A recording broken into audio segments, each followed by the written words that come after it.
अपराजिता जी, सीधा सवाल है। एक रोज में 90 लाख वैक्सीन लगानी है। क्या कल से या आने वाले समय में, आने वाले 1 या 2 हफ्ते में क्या रोजाना 90 लाख लोगों को वैक्सीनेट करने का कार्यक्रम शुरू हो जाएगा? गौरव वल्लभ जी बड़ा पॉइंटेड सवाल पूछ रहे हैं आपसे।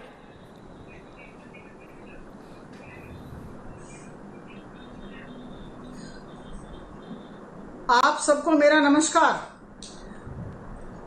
हर दिन एक ट्वीट निकलता है राहुल गांधी जी की तरफ से, और आज जो ट्वीट निकला है मुझे लगता है ये इनकी समझदारी के अभाव को दर्शाता है, परिपक्वता के अभाव को दर्शाता है। और हर समय घर से निकलते हैं, थोड़े दिन घूमते हैं, ट्वीट करते हैं, विदेश चले जाते हैं, फिर आते हैं, फिर ट्वीट करते हैं।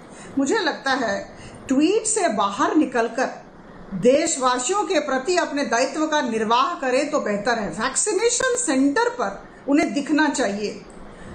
केंद्र सरकार के साथ हाथ से हाथ मिलाकर अगर वो काम करेंगे तो मुझे लगता है उनकी संवेदनशीलता जाहिर होगी।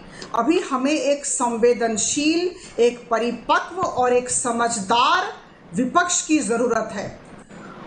और देखिए, जहां तक वैक्सीनेशन का सवाल है, आप सब जानते हैं जिस द्रुत गति से वैक्सीनेशन हो रहा है, बहुत कम देशों में इस रफ्तार से वैक्सीनेशन हो रहा है। इसे हम सब मानने को बाध्य हैं, अच्छा लगे न लगे, लेकिन मानने को बाध्य हैं।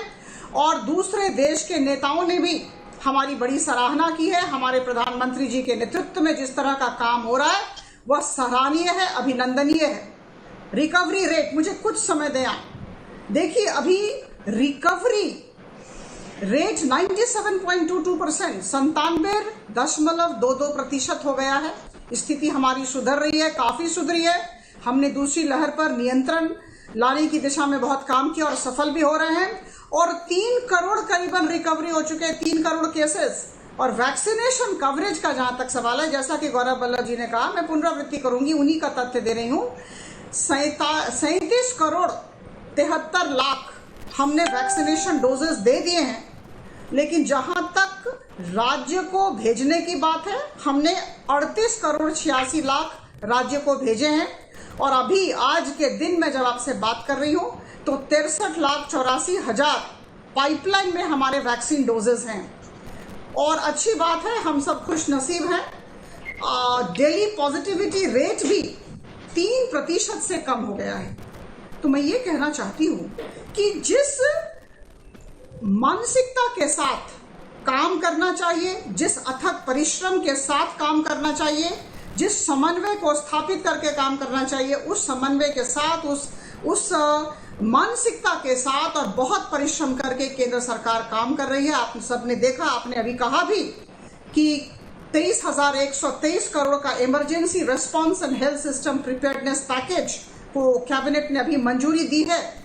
और मैं आपको बता दूं कि हम प्रतिबद्ध हैं, हर्ड इम्यूनिटी हो। स्थिति बहुत सुधरी है और स्थिति ऐसे नहीं सुधरती है। हमने काम किया, सबको लेकर काम किया, इसलिए स्थिति सुधर रही है। और हर्ड इम्यूनिटी निश्चित तौर पर हो रहा है, इसको मानना पड़ेगा, हमें अच्छा लगे ना लगे। और जहां तक वैक्सीनेशन कवरेज का सवाल है, आप सब जानते हैं 94 करोड़ लोगों को देना है, 94 करोड़ इज द टारगेट।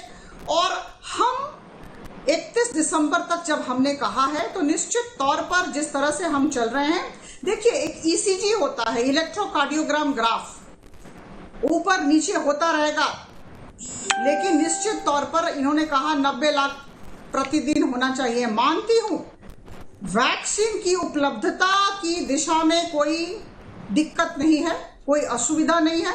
हमारे पास पर्याप्त मात्रा में वैक्सीन उपलब्ध है। कार्यान्वयन पर काफी ध्यान दिया जा रहा है। इसे हम अंग्रेजी में मॉनिटरिंग कहते हैं, हिंदी में तदारक कहते हैं। हम तदारक कर रहे हैं और कहीं कोई दिक्कत नहीं। अभी हमारे नए स्वास्थ्य मंत्री भी आए हैं और आते आते उन्होंने, जैसा कि आपने कहा, तीसरी लहर के विषय में, जो 18 वर्ष से कम उम्र के बच्चों के बारे में अभी बात हुई, और फिर तीसरी लहर, मुझे लगता है उसके लिए अलग अलग तरह के एक्शन प्लान्स भी बन चुके हैं और बन रहे हैं। तो हम पूरी तरह से तैयार हैं, हर्ड इम्यूनिटी हमारे बीच हो जाए, इस दिशा में हम कार्यरत हैं। और हम बहुत विनम्रता के साथ, लेकिन बहुत आत्मविश्वास के साथ कह सकते हैं कि दूसरी लहर पर हम सब ने एक तरह से नियंत्रण पाया है और तीसरी लहर के लिए भी हम तैयार हैं।